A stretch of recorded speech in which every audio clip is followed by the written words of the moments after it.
আসসালামু আলাইকুম, সবাইকে স্বাগত জানাচ্ছি ইসলাম চ্যানেল বাংলা নিয়মিত আয়োজন জনরায় অনুষ্ঠানে। এবং বরাবরের মতো অনুষ্ঠানের পুরোটোর জুড়ে থাকবো আমি সৈয়দ সোহাগ আহমদ আপনাদের সাথে। এবং আমাদের সাথে আলোচনায় অংশ নিতে আজকে স্টুডিওতে উপস্থিত রয়েছেন, আমার ডান পাশে রয়েছেন লুৎফর রহমান সাইদ, প্রচার সম্পাদক, যুক্তরাজ্য আওয়ামী লীগ। স্বাগত আপনাকে। ধন্যবাদ আপনাকে। এছাড়া আমাদের সাথে আরও রয়েছেন ব্যারিস্টার জিল্লুর রহমান, সাবেক পুলিশ কর্মকর্তা। স্বাগত আপনাকেও। জি, আপনাকেও স্বাগত। দর্শক, আপনারা দেখছেন জনরা এবং এই অনুষ্ঠানটি আপনারা দেখতে পাচ্ছেন স্কাই 784 নাম্বারে এবং স্কাইয়ের পাশাপাশি ইসলাম চ্যানেল বাংলার নিজস্ব ফেসবুক পেজের ফেসবুক লাইভের মাধ্যমে আপনারা এই অনুষ্ঠানটি সরাসরি দেখতে পাবেন। আপনাদের যে কোনো ধরনের মতামত এবং প্রশ্ন করতে পারেন আমাদের টিভি স্ক্রিনে দেওয়া নাম্বারটিতে। এবং আমরা এই অনুষ্ঠানে মূলত আলোচনা করে থাকি বাংলাদেশের রাজনীতি এবং রাজনীতির প্রেক্ষাপট নিয়ে। দর্শক, আমি কথা না বাড়িয়ে আমি আলোচনায় যেতে চাচ্ছি এবং যে বিষয়টি নিয়ে আমরা আলোচনা করতে চাচ্ছি আজকে এবং যে বিষয়টি নিয়ে আলোচনা শুরু করতে চাচ্ছি সেটি হচ্ছে যে আমরা জানি যে সাবেক সেনা প্রধান ব্যারিস্টার জিল্লুর রহমান, আমি আপনাকে দিয়ে শুরু করতে চাচ্ছি যে সাবেক সেনা প্রধান জেনারেল আজিজ সাহেবের বিরুদ্ধে যে স্যাংশন দেওয়া হয়েছে, এই স্যাংশনে কী কী অন্তর্ভুক্ত রয়েছে এবং এই স্যাংশন বাংলাদেশের রাজনীতিতে কোনো বার্তা দিচ্ছে কিনা? জি, সোহাগ ভাই, আপনাকে ধন্যবাদ। আপনি যে প্রশ্নটি করলেন যে জেনারেল আজিজ সাহেবের স্যাংশনের বিষয়ে, যদিও অনেকে বলছে বা আমাদেরকে অনেকে জিজ্ঞাসা করে যে আজিজ সাহেব তো 3 বছর আগে সেনাপ্রধান ছিল, তাহলে 3 বছর পরে তাকে স্যাংশন দেওয়া, এটা পলিটিক্যাল ইম্পর্টেন্স কি, বা এটা কি কোনো বার্তা বহন করে কিনা? আপনি যদি গভীরভাবে ব্যাখ্যা বিশ্লেষণ করেন যে আমেরিকার সহ ইন্ডিয়া বা যুক্তরাজ্য বা যে কোনো দেশ, তারা কিন্তু তাদের প্রত্যেকের একটা নিজস্ব এজেন্ডা আছে, নিজস্ব স্বার্থ আছে।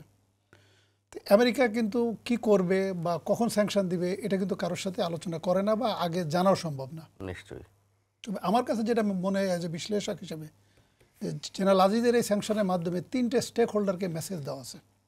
3টে স্টেক হোল্ডার। এখন প্রশ্ন আসবে 3টে স্টেক হোল্ডার কারা? একটা হচ্ছে এখানে ভারতের প্রতি মেসেজ আছে, সেকেন্ড হচ্ছে শেখ হাসিনার প্রতি মেসেজ আছে, থার্ড হচ্ছে জেনারেল আজিজ সহ যে সমস্ত কুশীলব যারা বিগত 15 বছর ধরে আক্ষরিক অর্থে অসাংবিধানিক প্রক্রিয়ার মাধ্যমে সংবিধানের অপব্যাখ্যা দিয়ে শেখ হাসিনাকে ক্ষমতায় রেখেছে, তাহলে পরবর্তী যে সমস্ত কুশীলব যারা আছে, আগে যারা ছিল বিগত দিনের কুশীলব, পরবর্তীতে যারা কুশীলব আছে এবং যারা কুশীলব হিসেবে কাজ করে যাচ্ছে, এদের প্রতিও একটা বার্তা। এখন প্রশ্ন আসতে পারে ভারতের প্রতি কি বার্তা? ভারতের প্রতি যে বার্তা, আমার যেটা ব্যাখ্যা বিশ্লেষণ, সেটি হচ্ছে যে G2G যে মিটিংটা হয়েছিল আমাদের নির্বাচনের আগে, আমার যেটা ধারণা সেটা হলো যে বিজেপি যারা 10 বছর ধরে ক্ষমতায় আছে, ওদের পক্ষ থেকে আমেরিকাকে একটা স্ট্রং বার্তা দেওয়া হয়েছিল যে আপনি শেখ হাসিনাকে যদি ক্ষমতাচ্যুত করতে চান বা আপনি যা কিছু করতে চান, you have to give us 6 month grace period time. এখন প্রশ্ন আসতে পারে 6 মান্থ গ্রেস পিরিয়ড টাইমটা কি? 6 মান্থ গ্রেস পিরিয়ডটা হচ্ছে ভারতের নির্বাচন। ভারতের যে 7ম দফায় যে নির্বাচনটা, এটা শেষ হচ্ছে 1 জুন। এবং ভারতের যে বিজেপি আমেরিকাকে হয়তো বলেছিল যে আমার ভারতের পার্শ্ববর্তী সকল দেশ হাতছাড়া হয়ে গিয়েছে, জনগণ এমনি আমাদের উপর ক্ষুব্ধ। এখন যদি বাংলাদেশ সর্বশেষ যদি হাতছাড়া হয়ে যায়, তাহলে বাংলাদেশের সাথে আমার 11টি রাজ্য আছে, উত্তরে সিকিম, পূর্বে 7টি রাজ্য, পশ্চিমে ওয়েস্ট বেঙ্গল, বিহার, উড়িষ্যা। তো তাহলে যদি বাংলাদেশটা হাতছাড়া হয়ে যায়, তাহলে জনগণ আমাকে ভোট দিবে না, এবং এই 11টা রাজ্যে যদি আমি পরাজিত হই, তাহলে আমি সরকার গঠন করতে পারবো না। সো আমাকে রাজনৈতিকভাবে you have to give us 6 month grace period. Whatever you do with Sheikh Hasina, you do it after 6 month.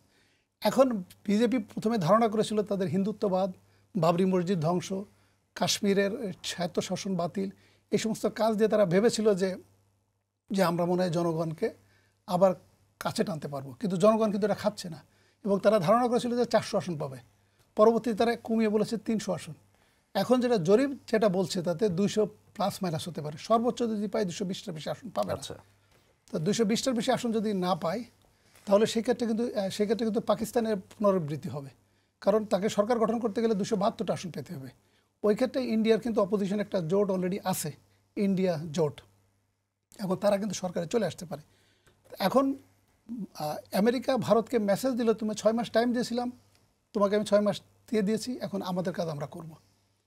Sheikh হাসিনার প্রতি মেসেজ হচ্ছে 2018 সালের পর থেকে আমেরিকা কিন্তু শেখ হাসিনাকে অ্যামিকেবল সেটেলমেন্টের প্রস্তাব কিন্তু বারংবার দিয়ে যাচ্ছে, এখনও যাচ্ছে।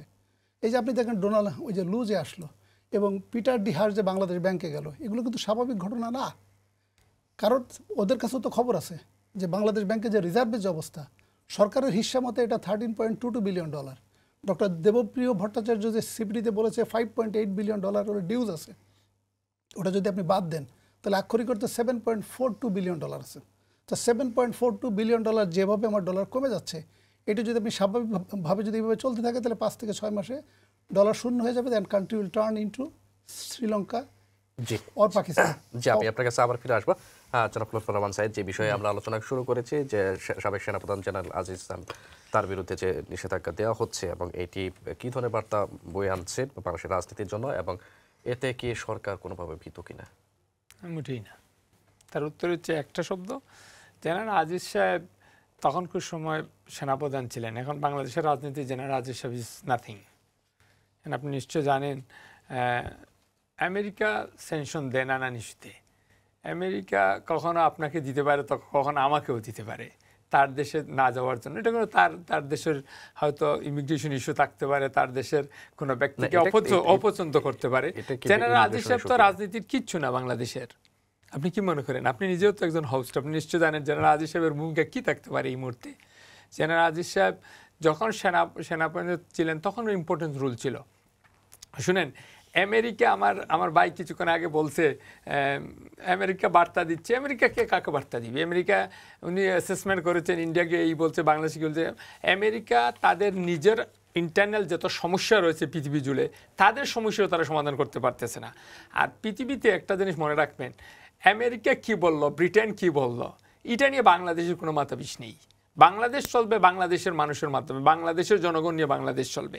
আর একটা স্পষ্ট রাজনীতি বক্তব্য আপনাকে বলি, মিস্টার পিটার হাস গত নির্বাচনের আগে যা দৌড়ঝাঁপ দেখেছি টিভির মিডিয়ার মাধ্যমে, সাংবাদিকের মাধ্যমে, আমাদের ধারণা ছিল বিএনপির প্রতিপক্ষ বাংলাদেশে মানুষের কাছে না গিয়ে প্রতিটা এমবেসিতে যে পরিমাণ দৌড়ঝাঁপ শুরু করেছিল, ধারণা ছিল প্রতি এমবেসির হাইকমিশনাররা হয়তো তাদেরকে হয়তো ক্ষমতায় বসানোর যথেষ্ট সুযোগ রয়েছিল। এটা একটা হাস্যকর বিষয়। রাজনীতি করতে হবে দেশের মানুষের পার্টস বুঝে। বিশেষ করে বিএনপি বর্তমানে আন্দোলন তো নেই, বিএনপি মানুষের জন্য বিচ্ছিন্ন দল হয়ে গেছে। বিএনপির রাজনীতিতে তাদের কোনো কমিটমেন্ট রাখতে পারতেছে না এবং বিশেষ করে বাংলাদেশের মানুষের প্রতি আস্থা রাখতে পারতেছে না। এই মুহূর্তে আমি বলতে চাচ্ছি, আমেরিকা ব্রিটেন যদি তাদের কোনো দেশকে কোনো ব্যক্তিকে টার্গেট করে, এটা তাদের ইন্টারনাল প্রবলেম থাকবে, তবে বাংলাদেশের রাজনীতিতে কোনো ধরনের এফেক্ট আসবে না। আপনি বলছিলেন যে বিএনপি জনবিচ্ছিন্ন দল, কিন্তু বিএনপির উপর যে ধরনের হামলা মামলা নির্যাতন করা হচ্ছে, আপনি নিশ্চয় জানেন ওইভাবে দাঁড়াতে দেওয়া হচ্ছে কিনা সরকারের পক্ষ থেকে? শুনেন, বাংলাদেশে গত নির্বাচন দেখেছেন আপনি, বিএনপি কিন্তু তাদের কার্যকলাপ আপনি নিশ্চয় জানেন। 30 অক্টোবরের পরে বাংলাদেশের রাজনীতিতে বিএনপি যে আন্দোলন করে জ্বালাও পোড়াও শুরু করেছিল, বিশেষ করে পুলিশ হত্যার পরে প্রধান নির্বাচনের কার্যালয়ে অগ্নিসংযোগ করে যে বিচ্ছিন্নতা সৃষ্টি করার চেষ্টা করেছিল, বাংলাদেশের মানুষকে বলছিল নির্বাচন করতে দিবে না। এই শব্দ বলেছিল, নির্বাচন হতে পারবে না, নির্বাচন করতে দিবে না। আমরা দেখলাম তো নির্বাচন হলো, বিএনপির কোনো অস্তিত্ব দেখলাম না। বিএনপির নির্বাচন যায়নি, মানুষের তো কোনো সমস্যা হয় নাই। বিএনপি আজও নির্বাচনে যাচ্ছেন। আপনি যেটা বলছেন কিছুক্ষণ আগে এই উপজেলা নির্বাচন নিয়ে আলোচনা করবেন, শুনেন, বাংলাদেশের নির্বাচন বিএনপি ভয় পায়। বাংলাদেশে কোনো নির্বাচনে বিএনপি আর অংশগ্রহণ করে। আমি সেদিন একটা অনুষ্ঠানে বলেছিলাম, বাংলাদেশের জাতীয় সংসদের নির্বাচন হবে 2029-এ। বিএনপির বন্ধুদেরকে বলতে পারবো আপনারা রেডি হন 2029-এ নির্বাচন করার জন্য।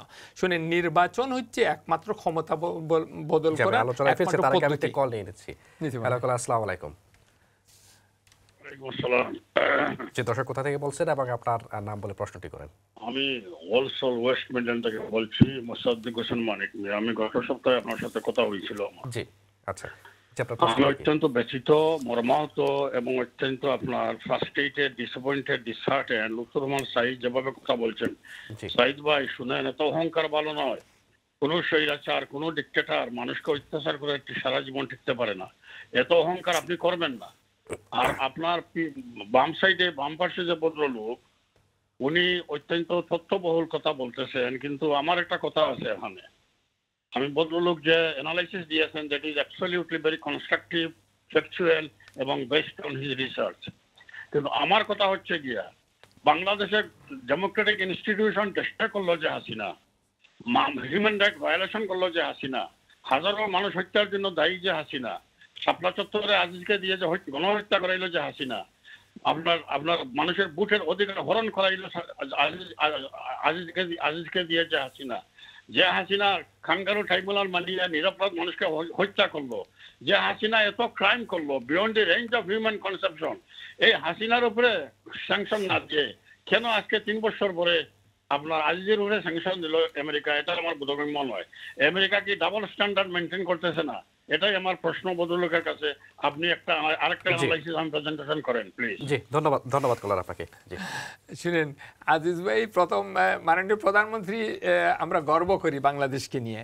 আর যিনি বাংলাদেশের এই বাংলাদেশের মডেল, বিশ্বের রাজনীতিতে উন্নত বিশ্বের দেশের মধ্যে বাংলাদেশকে একটা নির্ভরশীল কান্ট্রি, এবং বিশ্বের রাজনীতিতে বাংলাদেশ একটা গণতান্ত্রিক চর্চাকে সুন্দর করে নিচ্ছেন। মানিক ভাই, আপনি বিজ্ঞ রাজনীতিবিদ, কিন্তু মাননীয় প্রধানমন্ত্রীকে যে শব্দগুলো দেন, মাননীয় প্রধানমন্ত্রী বলতে পারেন, প্রধানমন্ত্রী শব্দটাও না বলে আপনি যে শব্দগুলো বলছেন, আপনার শব্দের প্রতি আপনি খেয়াল রাখলে ভালো। আমি একটা জিনিস বলি, মাননীয় প্রধানমন্ত্রী, আপনি নিশ্চয় জানেন, উনি দিনের 24 ঘন্টার মধ্যে পরিশ্রম করেন মোর দেন 18 ঘন্টা। এবং আমরা আমাদের দেশের মতো দেশকে অর্থনৈতিকভাবে যে সামনের দিকে যাচ্ছেন, উনি আইকনিক। এবং বিশ্ব নেতারা কিন্তু রাজনীতিবিদ হিসাবে মাননীয় প্রধানমন্ত্রীকে নিয়ে গর্ব করে। এবং দুর্নীতির দায়ে মাননীয় প্রধানমন্ত্রীকে যদি আমেরিকা সেনশন দিত, আর আমরা যদি এই টকশো নিয়ে কথা বলতাম, তাহলে অর্থবহুল ছিল। এটা আজিজ সাহেব কখন কি করেছে সে ক্ষমতায়ও নেই। আজিজ সাহেব কোথায় আছে আমি নিজেও জানি না, আপনারা নিজেও জানবেন না। আর আজিজ সাহেব কেন, যে কোনো লোক যদি দুর্নীতি করে তাকে শাস্তি দেওয়া উচিত। আমার দেশে যে কোনো লোক দুর্নীতি করবে তাকে অবশ্যই শাস্তি দিব। আমেরিকা কেন, আমি মনে করি বাংলাদেশও কোনো লোক দুর্নীতি করে মানে সুযোগ পাবে না। বাংলাদেশ জিরো টলারেন্স, এবং বাংলাদেশ জিরো টলারেন্স, এটা কিন্তু বাস্তব। এবং আরেকটা জিনিস বলি, যে বা যারা ক্ষমতার দাপটে, যারা ক্ষমতার দাপট ব্যবহার করবে অথবা ক্ষমতার অপব্যবহার করবে, মাননীয় প্রধানমন্ত্রীর কাছে পার পাবে না। এটা হচ্ছে বাংলাদেশ আওয়ামী লীগ। এবং বাংলাদেশ আওয়ামী লীগের প্রধান কিন্তু যিনি, আপনারা নির্বাচনে পরে দেখেছেন, অনেক বড় বড় রাজনীতিবিদ যারা রাজনীতির বড় বড় কথা বলতো, এখন কিন্তু সময় সময় পরিবর্তন হয়ে গেছে।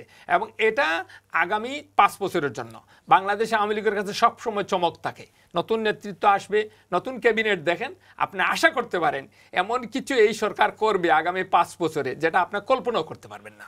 আমাদের দেশ সামনে দিয়ে যাবে। ধন্যবাদ আপনাকে। ব্যারিস্টার জিল্লুর রহমান, যে বিষয়ে আমরা আলোচনা করছিলাম। জি, আমি যে বিষয়টা আলোচনা করতে চেয়েছিলাম, যে আপনাকে বলেছিলাম যে 3টা মেসেজ আছে, ভারতের প্রতি মেসেজ, শেখ হাসিনার প্রতি মেসেজ, আর থার্ড যে মেসেজটা, যে আপনার যিনি আমাদের দর্শক শ্রোতা যে প্রশ্নটা করলেন, যে জেনারেল আজিজকে 3 বছর আগের দিয়ে তাকে স্যাংশন দেওয়া হলো কেন, শেখ হাসিনাকে কেন দেওয়া হলো না, সেটি হলে আসলে যে জেনারেল আজিজকে দিয়ে একটা মেসেজ দেওয়া হলো যে যারা কুশীলভ, যারা এই যে গত 15 বছর ধরে একটা অবৈধ প্রক্রিয়ার মাধ্যমে, অসাংবিধানিক প্রক্রিয়ার মাধ্যমে শেখ হাসিনাকে ক্ষমতায় রেখেছে, ওদেরকেও একটা মেসেজ দেওয়া যারা কুশীলভ আছে। আর এই যে আপনার ডোনাল্ড লু ওই মহোদয় যে আসলেন, ডোনাল্ড লু আসার উদ্দেশ্য হলো 2টা। একটা হচ্ছে যে আমাদের বাংলাদেশে আমেরিকার যে সমস্ত ইনভেস্টমেন্ট আছে, এই ইনভেস্টমেন্টের যে প্রফিটের যে ডলারটা সরকার কিন্তু গত কয়েক মাস ধরে দিতে পারছে না। আপনি বলছেন যে অসাংবিধানিক একটি প্রক্রিয়ার মাধ্যমে তাদেরকে ক্ষমতায় রাখা হয়েছে, তো নির্বাচন হচ্ছে সংবিধান অনুযায়ী, তো এখানে অসাংবিধানিক বিষয়টি আপনি যদি একটু ব্যাখ্যা করেন। আচ্ছা, নির্বাচন হচ্ছে সংবিধান অনুযায়ী, কে ব্যাখ্যা করছে? সরকার, মানে যিনি জোর করে ক্ষমতায় আছে উনি সংবিধানে ব্যাখ্যা দিচ্ছে। জি, তো উনি সংবিধানে ব্যাখ্যা দিলে তো ওনার ব্যাখ্যা তো ওনার মতোই হবে। আমার যে লুৎফুর রহমান ভাই যেটা ওই যে বললেন যে শেখ হাসিনা একটা মডেল, হ্যাঁ আমি এটা স্বীকার করি, শেখ হাসিনা মডেল। সেটা কি পজিটিভ অর্থে মডেল নাকি নেগেটিভ অর্থে মডেল? আমাদের যে 1757 সালে নবাব সিরাজউদ্দৌলাও ছিল মডেল, মীর জাফরও ছিল মডেল। এখন মীর জাফর মডেল হলো এক ধরনের, আর নবাব সিরাজউদ্দৌলা মডেল হলো আরেক ধরনের। উনি আরেকটি কথা বলেছেন লুৎফুর রহমান ভাই, উনি বলেছেন যে জেনারেল আজিজকে দুর্নীতিতে সাজা দেওয়া হয়েছে, শেখ হাসিনাকে যদি দুর্নীতিতে স্যাংশন দেওয়া হতো এটা মানুষ মেনে নিত না। আচ্ছা শোনেন ভাই, দুর্নীতিটা তো শুধুমাত্র আপনি পয়সা নিচ্ছেন, টাকা নিচ্ছেন, এটা দুর্নীতি না। দুর্নীতি কিন্তু অনেকভাবে হতে পারে। আপনি যদি আপনার পরিবারের সাথে, আপনার ছেলেমেয়ের সাথে যে কাজটি আপনার করা উচিত, যে ব্যবহারটি করা উচিত, সেটা যদি আপনি না করেন, সেটাও কিন্তু এটা দুর্নীতি। আপনাকে আপনাকে সরকারিভাবে যে দায়িত্ব দেওয়া হয়েছে সে দায়িত্ব যদি আপনি পালন না করেন সেটাও কিন্তু এক ধরনের দুর্নীতি। তাহলে শেখ হাসিনা যে গত 15 বছর ধরে সংবিধানের ভুল ব্যাখ্যা দিয়ে অপব্যাখ্যা দিয়ে জনগণ ক্ষমতার মালিক, আর্টিকেল 7 অফ বাংলাদেশ কনস্টিটিউশন যেখানে বলা হচ্ছে জনগণ সকল শক্তির ক্ষমতার মালিক। আপনি 2014 সালে বিনা ভোটে 154টা এমপি বিনা ভোটে নির্বাচিত হয়ে গেলেন। আপনি ইলেকশনের আগে আপনি সরকার গঠন করে ফেললেন। 2018 সালে আপনি দিনের ভোট রাতে করলেন। 2024 সালে আপনি মাত্র 5% ভোটে নির্বাচিত হলেন। আর আপনি বলছেন এটা সংবিধান সম্মত হয়েছে। আপনি এটা নিজেই সংবিধানের ব্যাখ্যা দিচ্ছেন। তাহলে কি এটা কি শেখ হাসিনার দুর্নীতি না? আমার লুৎফুর রহমান ভাই বললেন শেখ হাসিনা দুর্নীতি করে। শেখ হাসিনার যারা আত্মীয় স্বজন প্রত্যেকে তো বিলিয়নস অফ ডলারের মালিক, ওই যে বিলিয়নস অফ ডলারের মালিক। তো তাহলে কি দুর্নীতি আপনি করছেন? আপনি তো আপনার ভাই বোন আত্মীয় স্বজন অন্যদেরকে দিয়ে করাচ্ছেন, আপনার যে রাজনৈতিক দলের যে লেসপেন্সার এদেরকে দিয়ে করাচ্ছেন। তাহলে আপনি যে আক্ষরিক করতে পয়সা নিচ্ছেন না কারো কাছ থেকে, কিন্তু আপনি যে 15 বছর 18 বছর ধরে অবৈধভাবে অসাংবিধানিকভাবে পাওয়ারে আছেন, আপনি এবার আপনার আত্মীয় স্বজন বা বিভিন্ন লোকদের আপনার যে আমি লেসপেন্সারদেরকে আপনি যে দুর্নীতি করার সুযোগ দিচ্ছেন, এটাকে আমি দুর্নীতির পার্ট নাই তো আমাদের দণ্ডবিধির 109 ধারা, এটা তো একটা অপরাধ। যে আপনি কাউকে দুর্নীতি করার যত আপনি সহযোগিতা করছেন এটা তো একটা অপরাধ। আমাদের ওই যে লুৎফুর রহমান ভাই যেটা বললেন যে আমাদের বাংলাদেশের অর্থনীতিতে অনেক এগিয়ে গিয়েছে, আর উনি বললেন যে জেনারেল আজিজের দুর্নীতি এটা সরকারকে ওই যে বিচলিত করে না। তো জেনারেল আজিজ হলো 2014 সালে বিডিআর ডিজি ছিলেন, 2018 সালের নির্বাচনে উনি সেনাপ্রধান ছিলেন। একইভাবে আমার ডক্টর ওই যে বেনজির সাহেব 2014 সালে ডিএমপির কমিশনার ছিল এবং 2018 সালে কিন্তু ডিজি র্যাব ছিল। তাহলে এই দুইজন যে এই যে কুশীলভ যাদেরকে আমরা বলছি, এই কুশীলভ যে আপনি অসাংবিধানিকভাবে আপনি জনগণের ভোটকে আপনি বাইপাস করে আপনি ক্ষমতায় আনার সহযোগিতা করলেন, তাহলে কি এটা সরকারের কোনো দায়বদ্ধতা নাই? অবশ্যই দায়বদ্ধতা আছে। আমাদের পররাষ্ট্রমন্ত্রী বলেছে যে এটা সেনাবাহিনীর আভ্যন্তরীণ বিষয়, এটার সাথে সরকারের কোনো সম্পর্ক নেই। এক হতে পারে ওনার আইনের অজ্ঞতা, অথবা উনি যেভাবে আমি নেতারা যেভাবে কথা বলে জাস্ট সেইভাবে কথা বলেছি এটা। আর উনি আরেকটা যেটা বললেন যে বাংলাদেশ যেটা বললেন যে আমাদের যে অর্থনীতি এগিয়ে যাচ্ছে। কোথায় অর্থনীতি এগিয়ে যাচ্ছে? আপনার একটা বাচ্চা যে জন্ম নিচ্ছে সে 1.5 লক্ষ টাকার ঋণের বোঝা নেশার জন্ম নিচ্ছে। আমার এই মুহূর্তে আমার বৈদেশিক ঋণের পরিমাণ $100 বিলিয়ন, বাংলাদেশের ঋণের পরিমাণ $50 বিলিয়ন, তার মানে $150 বিলিয়ন। আজকের যে আপনার এই টকশোতে ঢোকার আগে CPD centre for policy dialogue ওদের যেটা গবেষণা হয়েছে, ওই গবেষণায় তারা বলেছে যে 5.5 লক্ষ কোটি টাকা খেলাপি ঋণ হয়ে গেছে। তার মানে যাদেরকে লোন দিয়েছে যে সমস্ত আমি লেসপেন্সাররা, এই যে বাচ্চু ঠাচ্চু থেকে শুরু করে যাদেরকে টাকা দিয়েছে এসালম, এই টাকা আদায়যোগ্য না। তা আপনি জনগণের টাকা, এই টাকা কি আপনার পৈতৃক সম্পত্তি? এই টাকা কি আওয়ামী লীগের সম্পত্তি? তা আপনি জনগণের টাকা জনগণকে নিয়ে আপনি 5.5 লক্ষ কোটি টাকা আপনি খেলাপি ঋণ করছেন। এই মুহূর্তে বাংলাদেশ ব্যাংকের ওই রিজার্ভ হচ্ছে $7.42 বিলিয়ন। এখন যেভাবে বাংলাদেশ যেভাবে রিজার্ভ কমে যাচ্ছে, আপনি আগামী 6 মাস পরে the country will turn as like Sri Lankan Pakistan. আর আপনি বলছেন যে অর্থনীতিতে আপনি এগিয়ে নিয়ে যাচ্ছেন। তার মানে এই সমস্ত আওয়ামী লীগের যে কথাবার্তাগুলো, এই কথাবার্তাগুলো 198% আইদার মিথ্যা, নাহলে বিভ্রান্তিমূলক, না হলে অসত্য। জি, ধন্যবাদ আপনাকে। লুৎফুর রহমান সাহেব যেমনটা বলছিলেন, ব্যারিস্টার জিল্লুর রহমান, যে রিজার্ভের যে অবস্থা বাংলাদেশের, বক্তব্য থেকে একটা কথা আমি বলি। উনি তো আসলে খুব দুর্নীতি নিয়ে বাংলাদেশ আওয়ামী লীগের কথা বলছে। সাবেক প্রধানমন্ত্রী খালেদা জিয়া কিন্তু দুর্নীতির দায়ে এতিমোট টাকা মেরে কিন্তু এখনো জেলে। কিন্তু সেটা আপনি নিশ্চয় জানেন, মাননীয় প্রধানমন্ত্রী নির্বাহী আদেশে মোটামুটি একটা ছাড় দেওয়া হয়েছে। দুর্নীতির কথা যদি আজকে বিএনপি আমাদেরকে লেকচার দেয়, শুনেন সোহাগ সাহেব, দুর্নীতির যদি লেকচার যদি বিএনপি আমাদেরকে দিতে হয়, যাদের জন্ম হয়েছে ক্যান্টনমেন্টে, যে দলের জন্ম হয়েছে ক্যান্টনমেন্টে, যে দলের আজকের ভাইস চেয়ারম্যান যিনি দুর্নীতির দায়ে ফেরারি আসামি হয়ে লন্ডনে দিন কাটাচ্ছেন, আর ওনারা যদি আমাদেরকে দুর্নীতির ফিরিস্তি দিতে হয় বাংলাদেশের রাজনীতিতে, আমি একটা জিনিস স্পষ্ট বলি, বিএনপি বাংলাদেশের রাজনীতি বুঝে না। বাংলাদেশের মানুষের রাজনীতির পার্টস বুঝে না। আমেরিকার ব্রিটেনের কথা আর দোহাই দিয়ে কোনো লাভ নেই। আগামী 5 বছর ওটা দেখো বাংলাদেশ সরকার কেমনভাবে দেশ চালাচ্ছে। তবে একটা জিনিস আপনাকে বলি, এই সরকারের কিন্তু 0 টলারেন্স নীতি। যদি আপনি ধরেই দিতে পারেন আজকে যারা ক্ষমতায় আছে, অথবা যে আমাদের আজকের পার্লামেন্টে যিনি ক্ষমতায় আছেন, মাননীয় প্রধানমন্ত্রী থেকে আরম্ভ করিয়ে যদি ওনার ক্যাবিনেটে বলেন, অফকোর্স আপনি বলেন মিডিয়ার মাধ্যমে কে কতটুকু দুর্নীতি করতেছে, বাট একটা কথা মনে রাখবেন, মুখের বক্তব্য আপনার বক্তব্য অথেন্টিক থাকতে হবে। জিরো টলারেন্স তো দীর্ঘদিন ধরে বলা হচ্ছে সরকারের পক্ষ থেকে, প্রধানমন্ত্রীর পক্ষ থেকে, কিন্তু আমরা তো দেখছি যে হাজার হাজার কোটি টাকা দেশে। এটা কি শব্দ না? এটা আপনি আমরা তো এটা রিপোর্টে আসছে। আপনি তথ্য দেন, আপনি তথ্য দিয়ে দেন কে হাজার হাজার কোটি টাকা নিয়ে আসছে। তথ্য তো আপনার কাছেও আছে। আমার হাতে তথ্য নাই। তথ্য তো তারিখ যে বাংলাদেশ থেকে কোটি কোটি টাকা পাচার করে বিদেশ নিয়ে এসেছে, এটাই তথ্য আমার হাতে। সরকার অবশ্যই চেষ্টা করতেছে বাংলাদেশ নেওয়ার জন্য। আপনি জানেন গত সপ্তাহে ব্রিটেনের সরকারের সাথে বাংলাদেশ সরকারের একটা স্মারক চুক্তি হয়েছে। যারা অ্যাসাইলাম সিক করে বাংলাদেশ থেকে কোটি কোটি টাকা নিয়ে এসেছে, ব্রিটেনে এসে মিথ্যা তথ্য দিয়ে অ্যাসাইলামের আবেদন করছে, যারা বিএনপি নামদারি রাজনীতিবিদ, তাদের কিন্তু সরকার ফেরত পাঠাবে। এটা কিন্তু আমরা এদেশ থেকে, আমরা যারা ব্রিটেনে বসবাস করি, আমরাও আমাদেরও লজ্জা। আমাদের দেশে কোনো পলিটিক্যাল সমস্যা নেই, কেন আফগানিস্তানের মতো সমস্যা ক্রিয়েট করতেছে ওরা কৃত্রিমভাবে? তবে একটা যে মনে রাখবেন, যারা এইসব করে তারা অনেক সময় কথা বলে, তারা বড় কথা বলাতে কিন্তু উস্তাদ। মনে রাখতে হবে রাষ্ট্রীয় ক্ষমতায় বাংলাদেশে আজকের বাংলাদেশের মান মর্যাদা অর্থনৈতিকভাবে বিশ্বর দরবারে বাংলাদেশকে নিয়ে কেউ আর ছোটো কথা বলে না। বাংলাদেশের প্রধানমন্ত্রীকে নিয়ে কেউ কোনোদিন ব্যঙ্গী শব্দ উচ্চারণ করতে আমি শুনিনি। আমি একটা বলতে চাইছি আপনার টকশোর মাধ্যমে, যদি আমরা বাংলাদেশের অর্থনীতির এত সফলতা না থাকতো, আজকে পদ্মা সেতু থেকে শুরু করে কর্ণফুলী টানেল থেকে এলিভেটেড এক্সপ্রেস থেকে এমন কোনো মেগা প্রজেক্ট এই সরকার করে নাই, যে কাজগুলো কিন্তু সরকারের জন্য করে নাই, জনগণের জন্য করেছে, বিএনপির জন্য করেছে, আমার জন্য করেছে, আপনার জন্য করেছে। এই উন্নয়ন কিন্তু একার জন্য না। দিন দুপুরে যেমনি ফখরুল ইসলাম আলমগীর সাহেব দেখে না বাংলাদেশের উন্নয়ন, আমার ভাই যিনি আমার ভাই যিনি জিল্লুর রহমান এসেছেন, উনি মনে হয় বাংলাদেশের খবর টবর বেশি খেয়াল রাখেন না, হয়তো আমি জানি না উনি কোন পজিশনে এখানে আছেন। তবে একটা জিনিস মনে রাখবেন, বাংলাদেশের যে উন্নয়ন হচ্ছে না, একটা শিশু বাচ্চাকে যদি জিজ্ঞেস করেন বিগত বাংলাদেশের আর আজকের বাংলাদেশ, আপনি কল্পনাই করতে পারেন না আগামীর বাংলাদেশ কোনটা। উন্নয়নের পাশাপাশি আপনার এই ঋণের বিষয়টা আপনি দেখবেন না? আমরা অর্থনৈতিকভাবে বিশ্বের যতটা দেশ আছে, আমরা হচ্ছে economic 37 first economic growing country. এটা আমার তথ্য না, HSBCর তথ্য। যদি বাংলাদেশ জায়েন্ট ইকোনমিক কান্ট্রি, উনি যে বলতে 3 বার যে শ্রীলঙ্কার মতো হবে, ওনার হয়তো জানে না কি দেখে, ওনার হয়তো স্বপ্ন থেকে বাংলাদেশ নেগেটিভ, বাট আমরা স্বপ্ন দেখি বাংলাদেশকে পজিটিভ। তাই আমরা যারা পজিটিভ স্বপ্ন দেখি, আমার আজকের ব্রিটেনের থেকে শুরু করে বহির্বিশ্বে থেকে যে রেমিটেন্স বাংলাদেশে যায়, এই রেমিটেন্সের অংশ তো বাংলাদেশ ধনী হয়ে যাচ্ছে। এই রেমিটেন্সের টাকা দিয়ে বাংলাদেশে পদ্মা সেতু করেছে, আপনার আমার টাকা দিয়ে পদ্মা সেতু হয়েছে। এটা কি আপনি গর্ব করবেন না?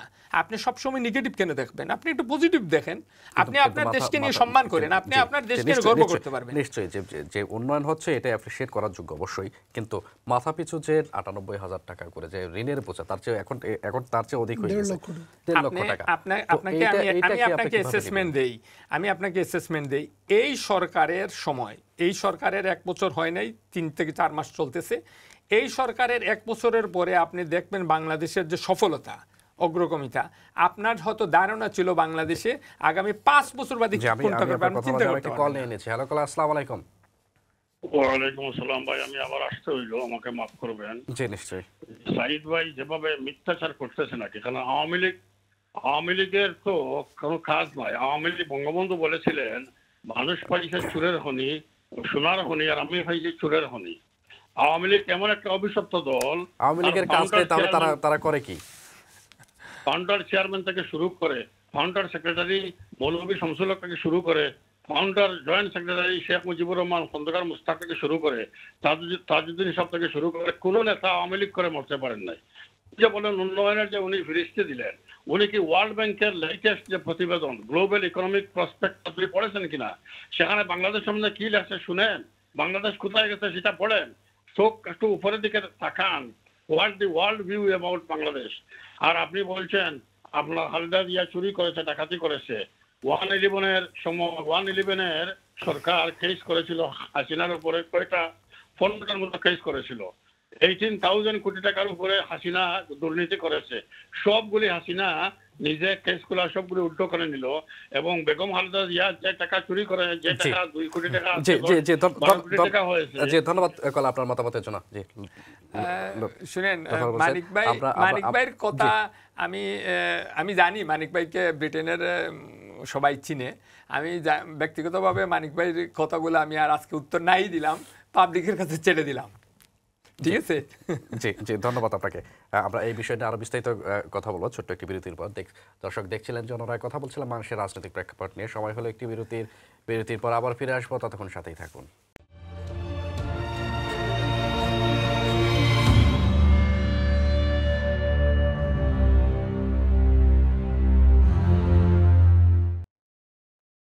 বিরতির পর আরো একবার স্বাগত সবাইকে। দেখছিলেন জনরায় কথা বলছিলাম বাংলাদেশের রাজনৈতিক প্রেক্ষাপট নিয়ে। দর্শক এই অনুষ্ঠানটি আপনারা দেখতে পাচ্ছেন স্কাই 7 ফোন নাম্বারে এবং স্কাইয়ের পাশাপাশি ইসলাম চ্যানেল বাংলা নিজস্ব পেজের ফেসবুক লাইভের মাধ্যমে এই অনুষ্ঠানটি আপনারা দেখতে পাচ্ছেন। আপনাদের যে কোনো ধরনের মতামত এবং প্রশ্ন করতে পারেন টিভির স্ক্রিনে দেওয়া নাম্বারটিতে। জনাব লুৎফর রহমান সাঈদ, আমি আপনার কাছে আসতে যাচ্ছি বিরতির পরে। আমরা যে বিষয় নিয়ে আলোচনা করতে যাচ্ছি এবং সেটা হচ্ছে উপজেলা নির্বাচন। আমরা দেখলাম যে 3 দফার যে উপজেলা নির্বাচন, তার 2 দফা অলরেডি নির্বাচন সম্পন্ন হয়েছে এবং 3য় দফা নির্বাচন এই মাসের শেষের দিকে হবে। তো এই নির্বাচনটাকে আপনি কীভাবে বললেন? নির্বাচন আসলে বাংলাদেশে সবসময় একটা উৎসবের মতো। আর উপজেলা নির্বাচন তো আপনি জানেন এটা হচ্ছে লোকাল নির্বাচন। এখানে অনেকেই ক্যান্ডিডেট হয়েছে, যারা বিএনপি রাজনীতি করতো তারাও কিন্তু ক্যান্ডিডেট, অনেকে পাশও করতেছেন নির্বাচনে। তবে হয়তো তাদের দলীয় প্রতীক নাই এবং তাদের দল তাদেরকে নির্বাচনে না যাওয়ার জন্য নানানভাবে অজুহাত করছে। আমার উপজেলার পার্শ্ববর্তী উপজেলা যেটা, সেদিন দেখছি ইসলামিক ঐক্য জোটের একজন প্রার্থী সে বিজয় নিশ্চিত করেছে, বিজয় হয়েছে। এবং অনেক উপজেলাতে দেখেছি বিএনপির সাবেক বিএনপির নেতা যারা, তারাও কিন্তু মানে নির্বাচিত হয়েছে। এক্ষেত্রে আমি বলতে চাই যে নির্বাচন একটা ট্র্যাডিশন। নির্বাচন হচ্ছে আপনার গণতন্ত্রের একটা মূল বিষয়বস্তু হচ্ছে নির্বাচন, এবং নির্বাচন আওয়ামী লীগ সবসময় নির্বাচন,কে চ্যালেঞ্জ হিসাবে নেয়। ভোটার উপস্থিতি যদিও এটি একটি লোকাল নির্বাচন, ভোটার আপনি জানেন আগামী 4 তারিখ যুক্তরাজ্য 4 জুলাই ইউকেতে নির্বাচন হবে। এখানেও দেখবেন অনেক লোক আছে ভোট, যে মানে সে মনে করে ভোটে গিয়ে কী করবো। তো এখানে ভোট তো আপনার নাগরিক অধিকার। ভোটে তো সাধারণত লোকজন যায়, আমাদের দেশের লোকজন কিন্তু তুলনামূলকভাবে বেশি দেয়। আমার উপজেলাতে নির্বাচন হচ্ছে 29 মানে মে, হুইচ ইজ এখানে চিন্তাই করতে পারবেন না, মানে টার্নওভার তো আমার ধারণা 80+ হবে, 80 মানে 80% বিয়ানীবাজার উপজেলাতে। এখানে নির্বাচিত হওয়ার জন্য তুমুল প্রতিদ্বন্দ্বিতা চলছে, এবং একজন ভোটারের কাছে কম হলে দিনে 3 থেকে 4 বার লোকজন যায়। অতএব আপনি বুঝতে পারবেন যে কত কম্পিটিশন ইলেকশন। আর ইলেকশন কিন্তু আরেকটা ট্র্যাডিশন আছে, কিছু কিছু উপজেলা আমাদের নিজেদের মধ্যে কম্পিটিশন নাকি? ওয়েল, এখানে ক্যান্ডিডেট হয়েছেন মানে দলীয় তো প্রতীক নেই, আপনি নিশ্চয় জানেন। এখানে আওয়ামী লীগ থেকে ইম্পর্টেন্ট 5 জন, আর যারা অন্য দল করে তারাও আরও 4-5 জন ক্যান্ডিডেট আছে। টোটাল মিলে প্রায় 10 জনের মতো উপজেলা মানে চেয়ারম্যান প্রার্থী, তার সাথে 22 চেয়ারম্যান আছে, তার মহিলা 22 চেয়ারম্যান আছেন। এখানে বিষয়টা হচ্ছে নির্বাচনের সময় খুবই উৎসবমুখ পরিবেশ, কোনো ধরনের বিশৃঙ্খলা হয় নাই, কোনো ধরনের হানাহানি নেই, এবং চ্যালেঞ্জিং হয়েছে নির্বাচনের জন্য। আমি আপনাকে একটা জিনিস বলছি, নির্বাচনের জেনারেল ইলেকশনের পরে সবচেয়ে বড় উপজেলা নির্বাচনটা হচ্ছে বাংলাদেশে, উপজেলা অথবা পৌরসভা। এই নির্বাচনগুলো কিন্তু একটা সময় ট্রেন্ড ছিল। নির্বাচনে তো আপনি নিশ্চয় জানেন চ্যালেঞ্জিং সবসময় থাকবে। বিএনপি যারা নির্বাচিত হয়ে আসতেছে বা যারা নির্বাচন অংশগ্রহণ করতেছে, তাদের দল সরাসরি যাচ্ছে না, এক্ষেত্রে হয়তো তাদের কোনো মাথার বিষ নেই। আমরা যারা গ্রাসরুটে রাজনীতি করি, আমরা যারা মানে সাধারণ মানুষের সাথে কাজ করি, উপজেলা নির্বাচনকে লোকজন খুব উৎসাহ হিসাবে দেখে।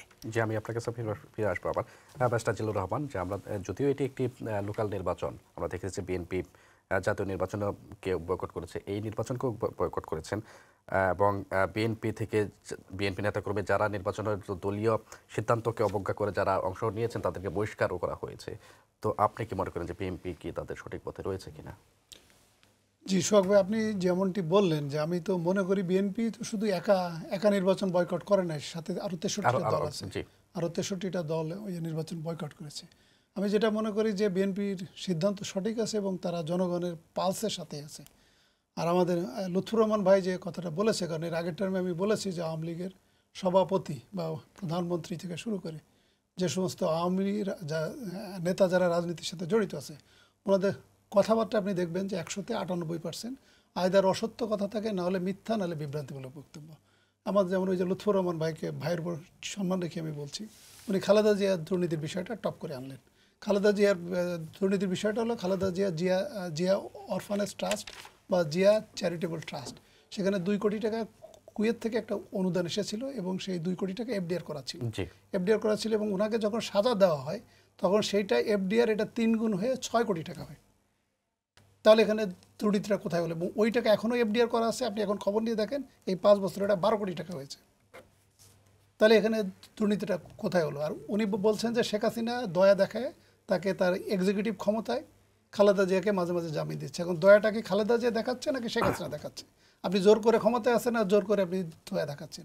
তাহলে যিনি সন্ত্রাসীদের হেড থাকে, যিনি ডাকাতদের হেড থাকে, আপনাকে ধরে নিয়ে গেল, জিম্মি করলো, জিম্মি করে বললো যে আপনাকে আমি দয়া দেখাচ্ছি। তো এখন কি দয়াটা দেখানো কি ওই রকম হচ্ছে না?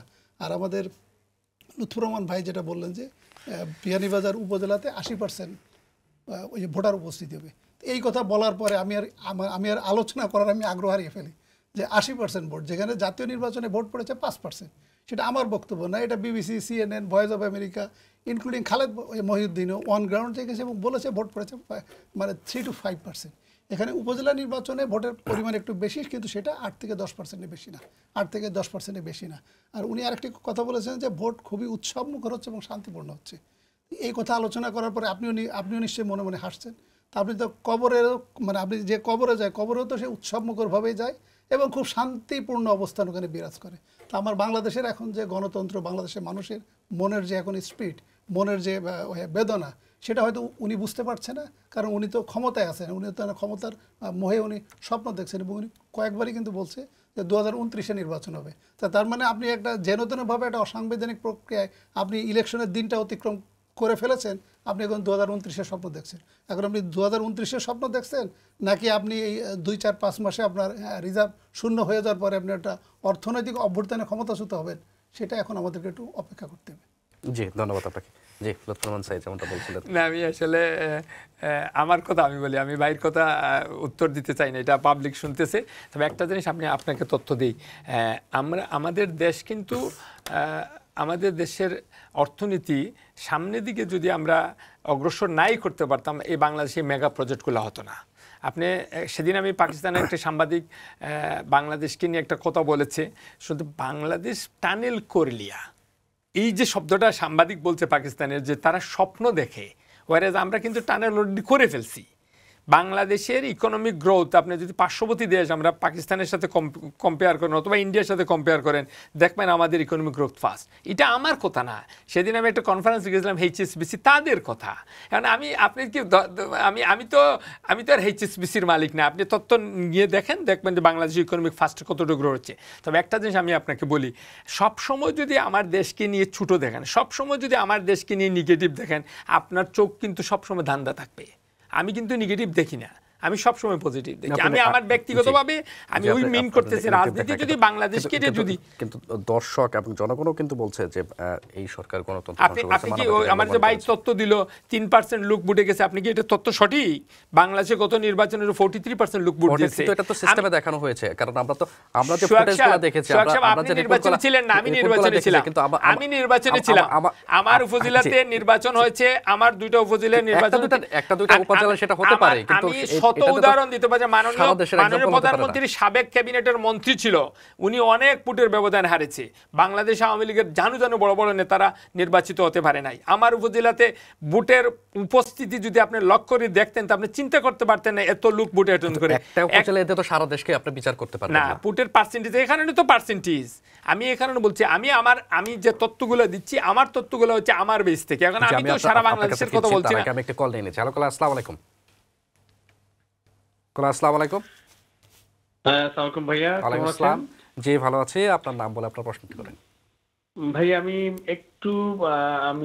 আনোয়ারুল আজিম, আমি একটি প্রশ্ন করতে চাচ্ছি যে আমাদের আজকে দুই অতিথির কাছে, যে একটি ব্যাপারে আমরা দুর্নীতির ব্যাপারে বিএনপি যেমন একই, আওয়ামী লীগও একই। আমরা যেটা দেখতে পাচ্ছি, সাধারণ মানুষ দুই দলের কাছে জিম্মি আমি মনে করি। তবে আজকের ব্যাপারে একটি প্রশ্ন থাকবে আমার, যে সংসদ সদস্য আনোয়ারুল আজিম চিকিৎসার জন্য ইন্ডিয়া গিয়ে নিখোঁজ হয়েছিলেন। এই ব্যাপারে মানুষের জনমনে মিশ্র একটি প্রতিক্রিয়া আমরা জানতে পারছি। কেউ বলছে সেটা আওয়ামী লীগের কারসাজি, কেউ বলছে এটা বিএনপির কারসাজিতে তাকে গুম বা মারা হয়েছে, কেউ বলছে আওয়ামী লীগের কারসাজিতে বা সম্পৃক্ততা থাকতে পারে। এই ব্যাপারে আমার দুই দলের দুই অতিথির কাছে প্রশ্ন থাকবে, আপনারা কে কি মনে করেন এটার ব্যাপারে, কে দায়ী, আওয়ামী লীগ দায়ী না বিএনপি দায়ী? জি, ধন্যবাদ আপনাকে। আমি প্রথম হচ্ছে কোনো হত্যা আমরা বিশ্বাস করি না, এবং এটা অত্যন্ত মর্মাহত। উনি একজন সুনামধন্য রাজনীতিবিদ, বিশেষ করে আনোয়ারুল আজিমকে যেমনিভাবে হত্যা করা হয়েছে এটা প্রাথমিক পর্যায়ে এখনও রয়েছে। আজকে যদি আপনি টিভির ফুটেজগুলো দেখেন, আজকে যদি বাংলাদেশের ইন্টেলিজেন্স যারা অ্যানালাইজ করতে চায় তাদের ফুটেজ দেখবেন একদম প্রাথমিক পর্যায়ে রয়েছে। তবে আমার একটা বিশ্বাস, এটা খুব সম্ভবত ওনাকে ওনার ব্যবসায়ী পার্টনার যিনি, উনি হয়তো তার দীর্ঘদিনের পরিকল্পনা ছিল ওনাকে একটা ট্র্যাপে ফেলবে। এখানে একজন রাজনীতিবিদ হিসাবে ওনারও একটু সতর্ক থাকা উচিত ছিল। যেমনিভাবে ওনার বন্ধুরা ওনাকে নিয়ে ক্যালকাটাতে যে হোটেল, একটা অ্যাপার্টমেন্ট মানে মোটামুটি নিয়েছে, তারপর ওনার চারপাশে ছিল, এক্ষেত্রে আমি বলি উনি একজন বিজ্ঞ রাজনীতিবিদ হিসাবে ওনার এক্সট্রা সতর্ক থাকা উচিত ছিল। তবে ইন্ডিয়ান ইন্টেলিজেন্স সোর্স এবং বিশেষ করে বাংলাদেশের গোয়েন্দা সংস্থা দুজনেই দুটো পক্ষই কাজ করতেছে। এখন আপনি জানেন ঘটনা যখন ঘটে তখন তো এটা সময় দিতে হবে, এবং বাংলাদেশ সরকার যে এটা চেষ্টা করতেছে না তা নয়।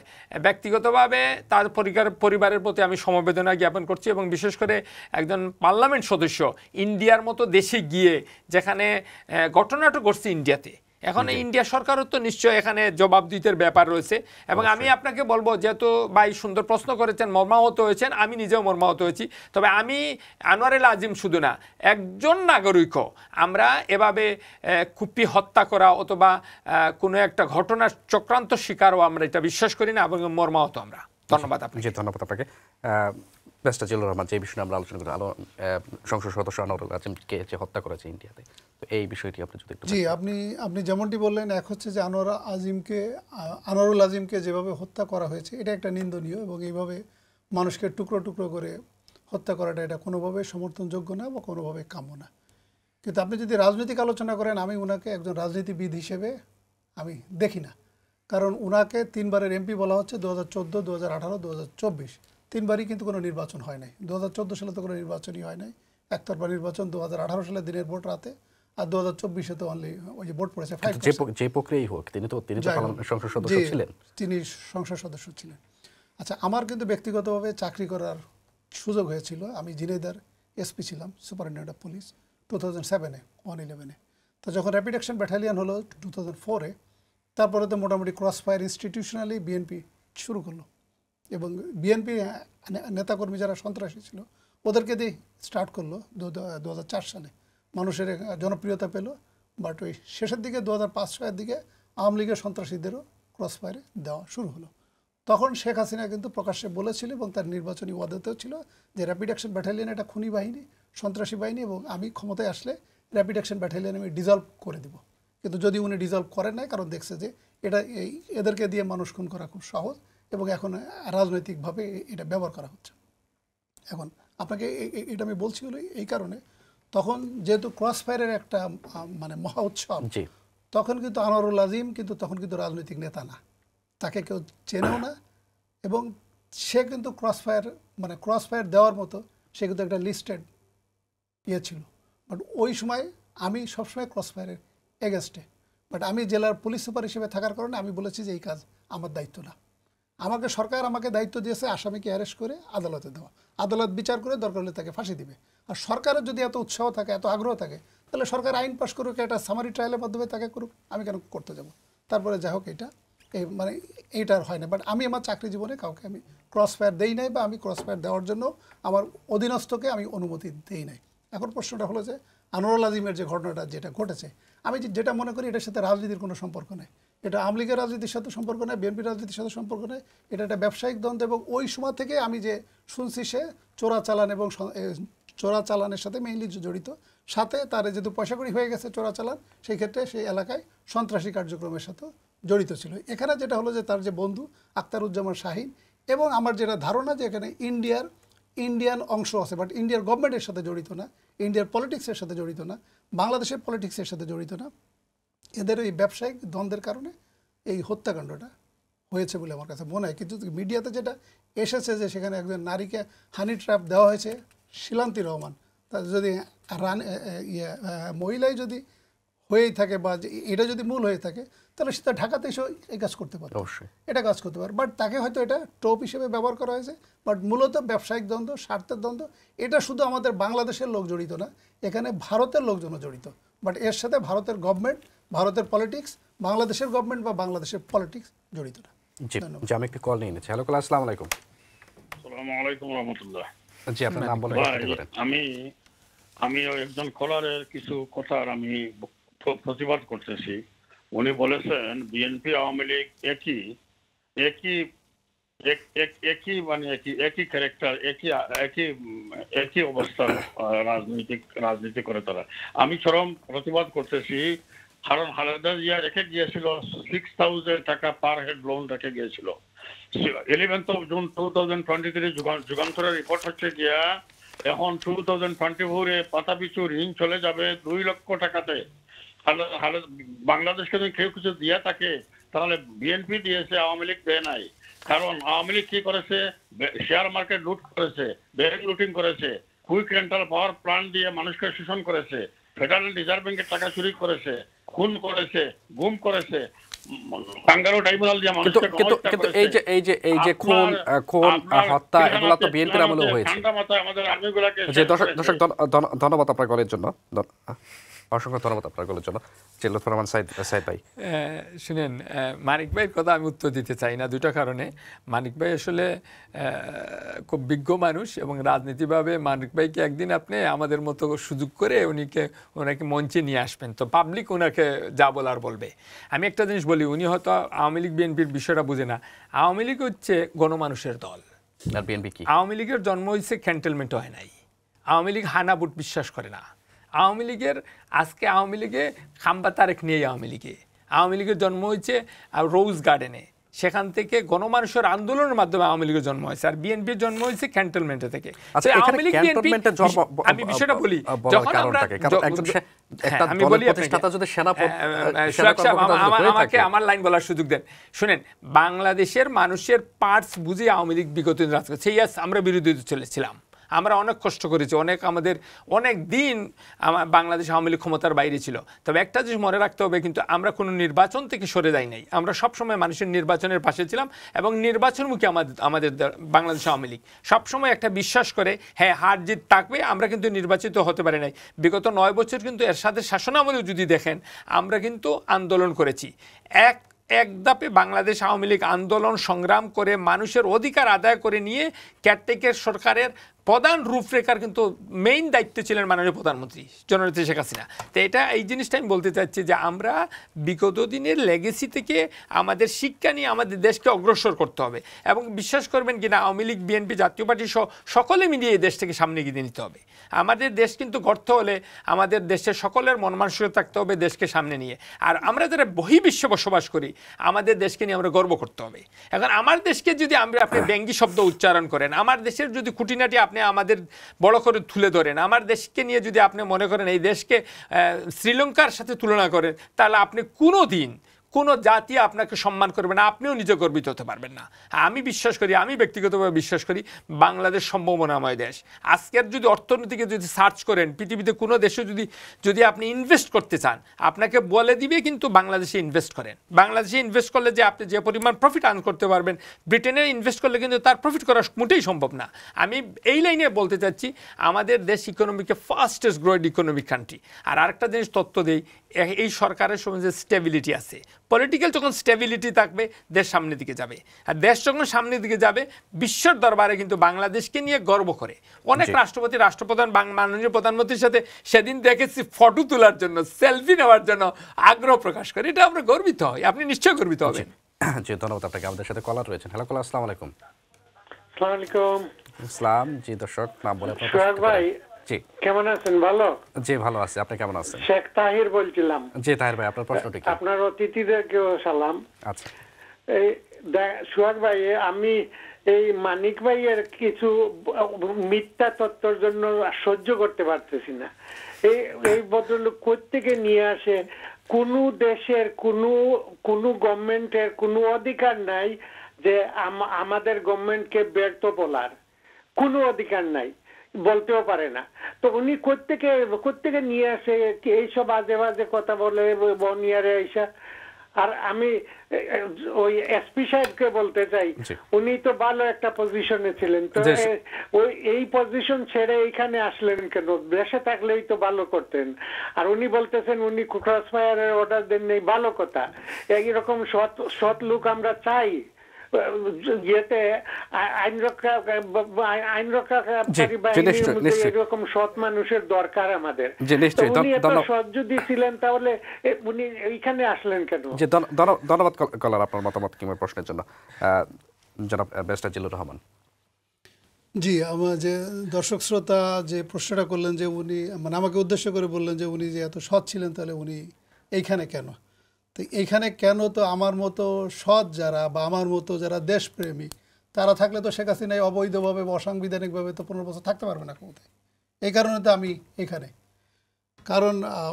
কারণ আমি ওই যিনি প্রশ্নটা করলেন, যিনি জিজ্ঞাসা করলেন, আমার চাকরি যখন আমাকে চাকরি থেকে বাধ্যতামূলক অবসর দেওয়া হয়েছে তখনও আমার চাকরি 7 বছর ছিল, এখনও আমার চাকরি 6 বছর আছে। তো এখন আমি ওনার অবগতির জন্য বলছি যে আপনার যে দলকে আপনি সমর্থন করেন, যে নেতাকে আপনি সমর্থন করেন, হয়তো ওনার দোষ না, বাট ওনার আশেপাশে যে সমস্ত কুশীলাভ আছে, যে সমস্ত লেসপেন্সার আছে, সেটা পুলিশে হোক সেনাবাহিনীতে হোক, তারাই এই সমস্ত যারা সৎ কর্মকর্তা বলেন বা ভালো কর্মকর্তা বলেন বা দেশপ্রেমিক যারা বলেন, যারা স্টেট ফরওয়ার্ড কথা বলেন, যারা গণতন্ত্রের কথা বলেন, তারা থাকলে তো শেখ হাসিনা যেভাবে ক্ষমতায় থাকতে চাচ্ছে সেভাবে তো থাকতে পারবে না। আশা করি তার প্রশ্নের জবাব। আমার আপনার কাছে একটি প্রশ্ন আছে, যেটা দর্শকের প্রশ্ন, একটি প্রশ্নের উপর যদি আমি করি, সেটি হচ্ছে যে একটি দর্শক বলেছিলেন যে আওয়ামী লীগ এবং বিএনপি একই, সো যদি একই হয়ে থাকে তাহলে জনগণ কি পেয়েছে এবং কি পাচ্ছে এবং কি পাবে? আচ্ছা শোনেন, আপনার এই টকশোতে আসার আগে আরেকটা টকশোতে গিয়েছিলাম, সেখানে আমাদের প্রফেসর কলিমুল্লাহ উনিও দেখলাম ওই তার বক্তব্যের শেষের দিকে বলছে শেখ হাসিনার কোনো বিকল্প নাই এবং শেখ হাসিনা দরকার হলে যদি প্রয়োজন হয় আমরা রাজতন্ত্রের দিকে যেতে পারি এবং শেখ হাসিনা যতদিন আছে বা তার ফ্যামিলি যতদিন আছে পাওয়ারে থাকবে, এই ধরনের যে বক্তব্য। আমি ওনাকে বিনয়ের সাথে বললাম যে বিএনপি যদি দুর্নীতি করে থাকে, আওয়ামী লীগ যদি দুর্নীতি করে থাকে, আপনি সিদ্ধান্তটা জনগণকে নিতে দেন। আমাদের সংবিধানের আর্টিকেল 7-এ বলা হচ্ছে যে সকল ক্ষমতার উৎস, সকল ক্ষমতার মালিক হচ্ছে জনগণ। তা আপনি জনগণের ক্ষমতা কেড়ে নিছেন। যদি বিএনপি দুর্নীতিবাজ হয়ে থাকে, তারেক রহমান যদি সর্বোচ্চ দুর্নীতিবাজ হয়ে থাকে, খালেদা যদি দুর্নীতি দেয় যদি অভিযুক্ত হয়ে থাকে, তাহলে তো জনগণ তাকে ভোট দিবে না। তা আপনি তো ভোটের ক্ষমতা তো আপনি রাখছেন না। আরেকটি কথা আপনাকে বলি, সেটা হলো যে এই যে আমাকে অনেকে প্রশ্ন করে যে যেহেতু আমি ইকোনমিক্স নিয়ে কথা বলি, ফাইন্যান্স নিয়ে কথা বলি, রিজার্ভ নিয়ে কথা বলি, তো তখন বলে যে এই মুহূর্তে যদি শেখ হাসিনা ক্ষমতাচ্যুত হয় বা শেখ হাসিনা যদি ক্ষমতা ছেড়ে দেয় তাহলে বিএনপি এসে গিয়ে হ্যান্ডেল করতে পারবে, কারণ আমার তো রিজার্ভ তো চলে আসছে তলানিতে, এটা সে কীভাবে বাড়াবে রিজার্ভ? এটা প্রশ্নটা হচ্ছে যে রিজার্ভটা হলো যে আপনি 1974 সালে যখন দুর্ভিক্ষ হয়েছিল, যেখানে পত্রপত্রিকা আসে যে অনেকে বলে যে 10 লাখ লোক মারা গেছে, 20 লাখ লোক মারা গেছে, 30 লাখ লোক, সংখ্যা যেটাই হোক, ডক্টর অমর্ত্য সেন উনি নোবেল পেয়েছে কিসে জানেন? আপনি কি জানেন? আপনার মাধ্যমে দর্শক শ্রোতাদের বলি, উনি নোবেল পেয়েছেন যে সারা বিশ্বে দুর্ভিক্ষে যে লোকজন ওই যে মারা যায় এবং দুর্ভিক্ষের কারণটা কি, এবং তার স্পেশাল গবেষণার বিষয়বস্তু ছিল ফ্যামিন ইন 1974 ইন বাংলাদেশ। এবং উনি গবেষণার বিষয়বস্তুতে উনি ফাইনালি কনক্লুশন আসছে যে 1974 সালে যে দুর্ভিক্ষ হয়েছিল, এই দুর্ভিক্ষেতে খাবারের কোনো সংকট ছিল না, খাবার এনাফ ছিল, খাবার পর্যাপ্ত ছিল, কিন্তু ওই সময় যে সরকার ছিল সেই সরকার ছিল ব্যর্থ, ম্যাল অ্যাডমিনিস্ট্রেশন, ম্যাল প্র্যাকটিসের কারণে। এখন যদি শেখ হাসিনা যে এই অর্থনীতিটাকে যে পর্যায়ে নিয়ে গেছে, গণতান্ত্রিক প্রতিষ্ঠানকে যেভাবে নিয়ে গেছে, উনি এই মুহূর্তে ক্ষমতাচ্যুত হয়ে যদি একজন রিক্সাওয়ালাকেও যদি প্রধানমন্ত্রী চেয়ারে বসিয়ে দেওয়া হয়, কিন্তু আপনার গণতান্ত্রিক প্রতিষ্ঠানগুলো ঠিক যদি থাকে তাহলে যার কাজ সে করবে। এখন তো কে করার কথা শোনে না। বাংলাদেশ ব্যাংকের গভর্নর মনে করছে আরে আপনি তো আছেন 15 বছর অবৈধভাবে, অসাংবিধানিকভাবে, আইজি ভাবছে যে আপনি আছেন অবৈধভাবে, আপনি দুর্নীতির মাধ্যমে ক্ষমতা আছেন, তাহলে আমার দুর্নীতি করতে অসুবিধা কোথায়? চিফ জাস্টিস একই কথা ভাবছে, ইলেকশন কমিশন একই কথা ভাবছে, তো কারোর কোনো অ্যাকাউন্টেবিলিটি নাই। এখন প্রশ্নটা হচ্ছে আমার দরকার হলো rule of law, good governance, সুশাসন। এখন যদি বিএনপি দুর্নীতিবাজ হয়ে থাকে অথবা ভিপি নুরের দল দুর্নীতিবাজ হয়ে থাকে, let the decision be taken by the people of the country, which has been given in Article 7 of Bangladesh Constitution. তা আপনি এইটা না করে আপনি শেখ হাসিনাকে দেবতা তুললো যে শেখ হাসিনা ছাড়া তার কোনো বিকল্প নাই। আর আমার ভাই যেটা বললো, লুৎফুর রহমান ভাই যেটা বললো, ইকোনমিক গ্রোথ আমাদের অনেক হয়ে গেছে। আমাদের 1971 সালে বাংলাদেশ স্বাধীন হয়েছে, একই সময়ে কন্টেম্পোরারি স্বাধীন হয়েছে কাতার এবং সাউথ কোরিয়া। তা কাতারের জিডিপি কি, সাউথ কোরিয়ার জিডিপি কি, আর বাংলাদেশের জিডিপি কি? আপনার এবং একই সময় কন্টেম্পোরারি স্বাধীন হয়েছে সিঙ্গাপুর। সিঙ্গাপুর স্বাধীন হয়েছে 1966-এ। তো সিঙ্গাপুর তো ওয়ার্ল্ডের বিশ্ব ধনী দেশের 4-5টা দেশের ভিতর একটা দেশ। আপনি লোন নিয়ে $150 বিলিয়ন লোন নিয়ে আপনার জনপ্রতি 1.5 লক্ষ টাকা সংক্ষেপ করেন যে আপনি ঋণের বোঝা রেখে আপনি বলছেন উন্নয়ন করছেন, আপনি টানেল করছেন, পদ্মা সেতু করছেন। এটি একটা হাস্যকর। আর আমাদের লুৎফুর রহমান ভাই যেটা বললেন যে আমাদের প্রধানমন্ত্রীর সাথে ফটো তুলতে চাই, সেলফি তুলতে চাই, তো এই ফটো সেলফির কথা বলে যদি আপনি রাজনীতি করতে চান, আপনি যদি জনগণের মন জয় করতে চাই, এটা আসলে হাস্যজনক ছাড়া আর কিছুই না। ধন্যবাদ। ধন্যবাদ আপনাকে লুৎফুর রহমান সাঈদ ভাই। আমরা অনুষ্ঠানের শেষে থেকে যদি দর্শকদের উদ্দেশ্যে বলেন। শুনেন, আমার ভাই যেটা বললো কাতারের কথা, কাতার হচ্ছে আমাদের দেশের একটা ডিস্ট্রিক্টের পরিমাণ এত বড় ছোট কান্ট্রি। এটা মিডল ইস্টের একটা ছোটো কান্ট্রি, তারা পলিটিক্যালি পৃথিবীতে কোনো হোল্ড স্ট্যান্ড করে না। Yes, economically fastest growing country Qatar, ওয়ার্ল্ডের মধ্যে সবচেয়ে রিচেস্ট কান্ট্রি। আর আপনাকে আরেকটা জিনিস লক্ষ্য করে দেখেন, আমাদের দেশের জনগোষ্ঠী, আমাদের যে জনবহুল কান্ট্রি, আমাদের দেশের যে অর্থনৈতিক ওয়ার্ল্ডের মধ্যে যে আমাদের দক্ষিণ এশিয়ার একটা ইম্পর্টেন্ট কান্ট্রি, বাংলাদেশ কিন্তু পলিটিক্যালি ওয়ার্ল্ডের ভূমিকা রাখার ক্ষমতা রাখে। আজকের ফিলিস্তিনের অবস্থা দেখেন, একমাত্র দল বাংলাদেশ আওয়ামী লীগ অত্যন্ত সোচ্চার, কিন্তু বিএনপি একটা কথা আজ পর্যন্ত স্টেটমেন্টও দিতে পারে নাই। এ কারণে আমি বলতে চাচ্ছি আপনাকে, বাংলাদেশের রাজনীতির উপর বিশেষ করে বাংলাদেশকে নিয়ে আপনি গর্ব করতে পারবেন এবং মাননীয় প্রধানমন্ত্রীকে নিয়ে আপনি গর্ব করেন। উনি যা বলেন তা কিন্তু উনার মনের থেকে অনেক শক্ত এবং ধন্যবাদ আপনাদের দুজনকে আজকের অনুষ্ঠানে যুক্ত হওয়ার জন্য। দর্শক দেখছিলেন জনরায়, কথা বলছিলাম বাংলাদেশের রাজনৈতিক প্রেক্ষাপটে। চলে এসেছে অনুষ্ঠানে একেবারে শেষ প্রান্তে। পরবর্তী অনুষ্ঠান দেখার আমন্ত্রণ জানিয়ে আজকের মতো এখানেই বিদায় নিচ্ছি। আল্লাহ হাফেজ।